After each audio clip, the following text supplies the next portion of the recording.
EXL, c'est l'entraîneur malien. Alors, après le match contre la Côte d'Ivoire, j'ai vu beaucoup de personnes, beaucoup de Maliens, des influenceurs lui tomber dessus pour dire que c'est un entraîneur faible, c'est un entraîneur qu'il faut limoger, il ne mérite pas l'équipe malienne, voilà, il faut pas l'accorder maintenant une chance. Je dis waouh, waouh, ça va très loin. Pourquoi le blâmer? Il est là depuis 2022. C'est lui qui a qualifié Mali pour la CAN. C'est lui qui envoie Mali en quart de finale avec un très beau parcours. Et à cause du match contre la Côte d'Ivoire, vous voulez le chasser? Envoyer quelqu'un d'autre? Ça sera l'une des erreurs les plus monumentales de la fédération, de la part de la fédération malienne. Il faut laisser ce monsieur continuer au moins 2 à 3 CAN. Ce monsieur, il a réussi à instaurer un certain nombre de choses dans l'équipe malienne qui fait d'une équipe une machine. Lorsque vous regardez l'équipe malienne jouer, vous sentez de la discipline, vous sentez de la rigueur, vous sentez de la détermination, vous sentez de l'engagement, vous sentez de la vivacité, vous sentez le jeu collectif. Vous sentez en quelque sorte tout ce qui est ou tout ce qui fait une équipe d'une véritable équipe, le collectif. Nous avons vu face à la Côte d'Ivoire la manière dont l'équipe malienne a pris l'équipe ivoirienne. J'ai fait une émission là-dessus pour vous dire, le carton jaune a été un mal pour un bien fou, la Côte d'Ivoire. Parce que je sais, s'il continue à jouer à 11 contre 11, je sais ce qui allait se passer. Parce que, après mon analyse, j'ai eu des gens qui m'ont posé la question de savoir est-ce que je pense ou est-ce que je crois que l'équipe malienne pouvait terminer le match, ou pouvait jouer les 90 minutes avec l'intensité du début du match. Je dis, c'est que vous n'avez pas regardé tous les matchs de l'équipe malienne depuis le début de cette CAN. Vous n'avez pas regardé les matchs de l'équipe malienne, hein, n'est-ce pas, lors des qualifications pour la CAN. Vous n'avez pas regardé. Et bien avant même le match contre la Côte d'Ivoire, j'ai fait une émission pour dire les Maliens physiquement sont forts.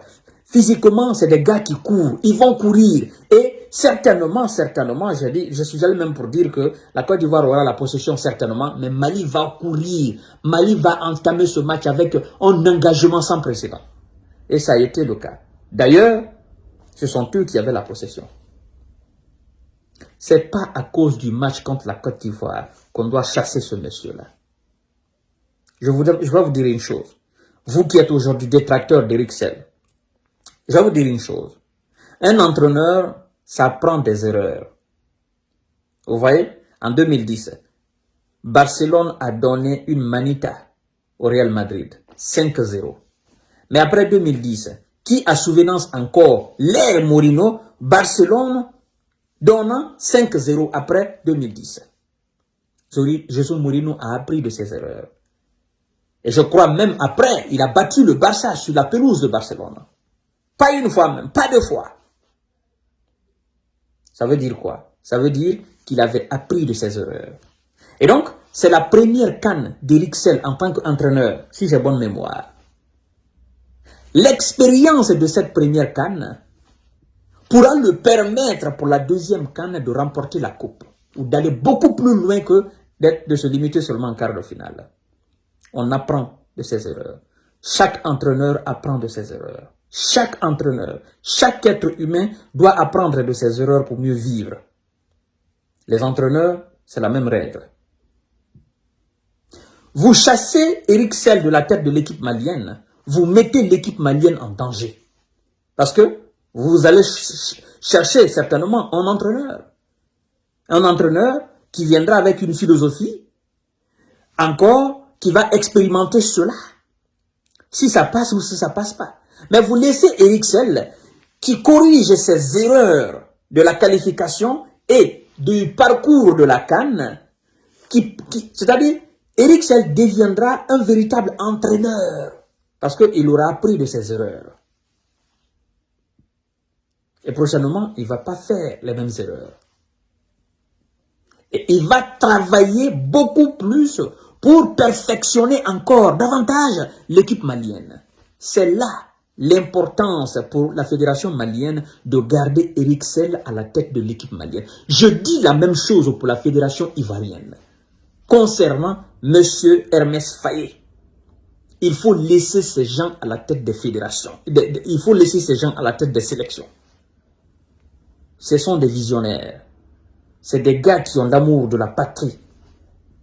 Ils n'ont pas seulement l'amour de la patrie. C'est des gens qui, en réalité, ont une vision du football moderne, au fait. Donc, chasser Eric Sell, à mon avis, hein, ça sera une erreur monumentale. Moi, je ne juge pas un entraîneur par rapport à un seul match. Non. Je vais pas blâmer Eric Sell parce qu'il a perdu contre la Côte d'Ivoire. Non. Un entraîneur, ça perd des matchs. Ça perd des matchs très importants. Nous avons vu le Barça qui a encaissé 8-2 contre Bayern. Hein? Nous avons vu le Barça contre Bayern en 2013. Bayern a malmené le Barça. Mais après, Barcelone a humilié encore Bayern. Aller-retour. Hein? Lionel Messi va mettre Boateng voilà, sur les réseaux sociaux. Tout le monde est conscient de cela. Hein? Donc, moi, je pense que vous ne devez... Bon, vous êtes colérique, vous vouliez battre la Côte d'Ivoire. Mais moi, je pense que la chose la plus importante aujourd'hui, c'est de reconduire Eric Sell pour encore une CAN ou 2 CAN.